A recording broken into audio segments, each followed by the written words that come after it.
Assalamualaikum warahmatullahi wabarakatuh. Perkenalkan, nama saya Ezam Nafas Fikri dengan NIM 2110421020 dari jurusan Biologi kelas B Universitas Andalas. Baiklah, saya akan menjelaskan materi mengenai reproduksi sel dan pewarisan sifat. Masuk materi yang pertama yang mengenai reproduksi sel. Sel bereproduksi dengan cara pembelahan. Pembelahan sel secara umum terbagi menjadi dua, secara langsung dan secara tidak langsung. Secara langsung kita kenal dengan istilah amitosis, yaitu yang mana tidak melalui tahapan-tahapan. Yang kedua ada secara tidak langsung. Secara tidak langsung ini terbagi menjadi dua, yaitu ada yang mitosis dan ada yang meiosis. Ini yang akan kita bahas, yaitu mitosis dan meiosis. Yang pertama, mitosis. Tahapan-tahapan mitosis itu terbagi menjadi 4 tahapan, yang ada profase, ada metafase, ada anafase, dan ada telofase.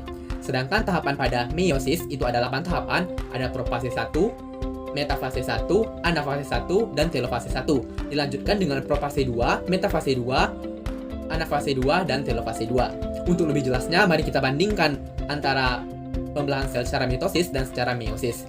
Yang mana dari segi tujuan yaitu kalau mitosis itu digunakan untuk pertumbuhan, sedangkan yang meiosis itu digunakan untuk mempertahankan sel dari induknya agar selalu tetap begitu.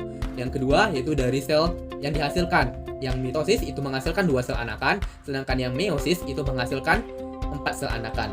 Selanjutnya yaitu dari identiknya dengan induknya. Yang mitosis itu sama persis dengan induknya, sedangkan yang meiosis itu agak berbeda dari induknya. Baiklah, selanjutnya dari sisi kromosom. Dari sisi kromosom, yang meiosis itu kromosomnya berpasangan dan juga terjadi replikasi atau pertukaran genetika gitu. Kalau sedangkan yang pada mitosis itu kromosomnya tidak berpasangan dan tidak terjadi pertukaran genetikanya. Baiklah, selanjutnya itu ada dari sisi tempat terjadinya.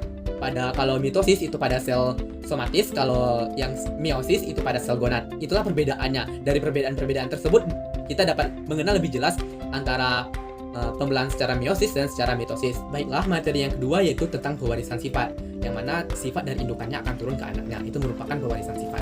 Baiklah, selanjutnya kita di pewarisan sifat ini akan mengenal istilah gen, kromosom, ada heterozigot, homozigot, gen dominan, gen resesif, dihibrid dan monohibrid. Tentu juga kita akan mengenal yaitu yang hukum Mandel 1 dan hukum Mandel 2. Baiklah, kita akan membahas apa itu hukum Mandel 1 dan hukum Mandel 2. Hukum Mandel 1 adalah segregasi bebas, yang mana akan dibuktikan dengan persilangan monohibrid.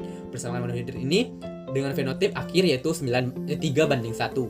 Sedangkan untuk yang hukum Mandel 2 yaitu asortasi bebas, yang mana akan dibuktikan dengan persilangan dihibrid dengan hasil fenotip 2 itu ada 9:3:3:1. Itulah yang dapat saya sampaikan, kurang lebih saya mohon maaf. Billahi taufiq wal hidayah. Wassalamualaikum warahmatullahi wabarakatuh.